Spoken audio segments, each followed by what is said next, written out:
Jamie, the quality of Premier League right-backs has come a long way, hasn't it?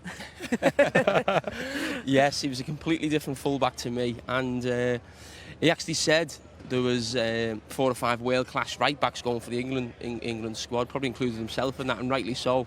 But what he did today was he was a lot better defensively. I think Jurgen Klopp said in the week as well, Trent had a few problems at the start of the season, different things, and sometimes you forget how young he is. I mean, the level he's playing at, what he's achieved at this age now. The probably one thing probably lacking for him and Robertson is probably goals. I mean, we talk about their assists so often. We think of great goal scoring fullbacks of the past. Probably could do with getting a few more goals.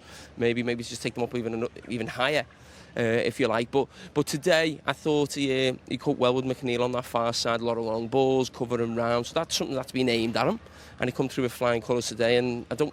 Is that count as an assist then? Even though it was an own goal, I'm not sure it does. Why, have you got a mini fantasy team? No, I'm not sure. I'm just thinking of the source. I'm not sure it does, but we'll see.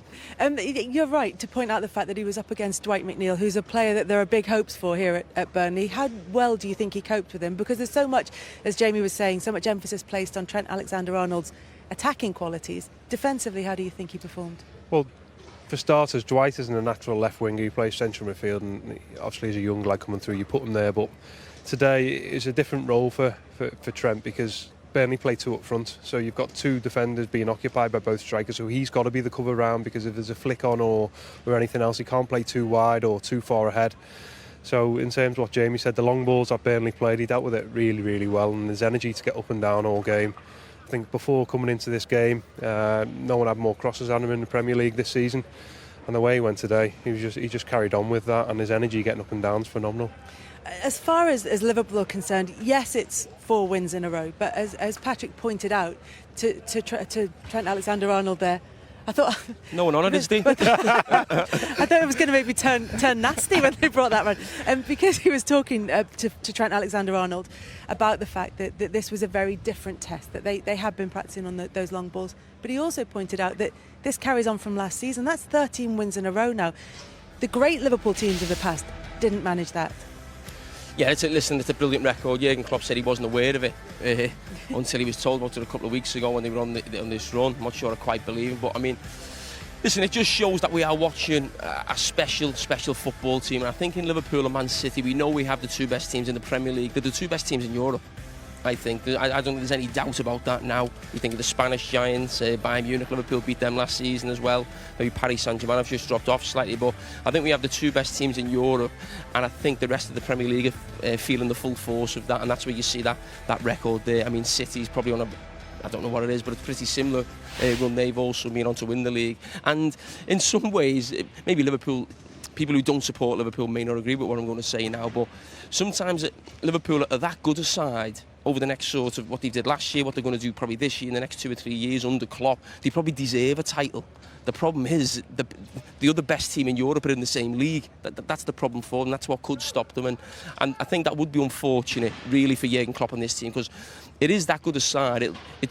It's probably a lot better than many teams who've won the Premier League or the First Division before that.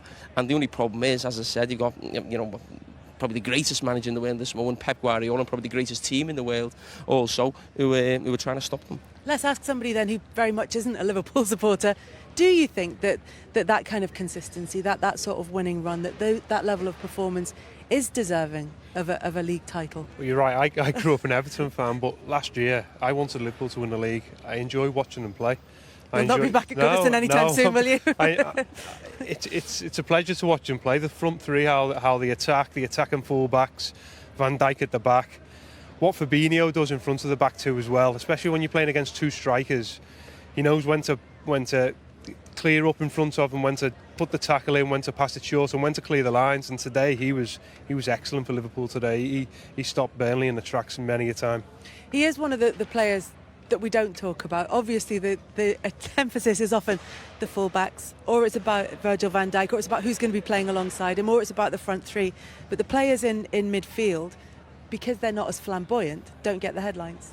No, and I mean, we were speaking about Fabinho within the game. I actually think he's the best in the Premier League now in that position. I think Fernandinho I'm not quite sure at City. It looks like he should maybe just fade out the team and Rodri's coming in. But I think since Christmas, when Fabinho came in, you could argue since Christmas, he's probably Liverpool's best player last season. And right now, I think he's the best in that position. I think Liverpool played probably between 40 and 50 million.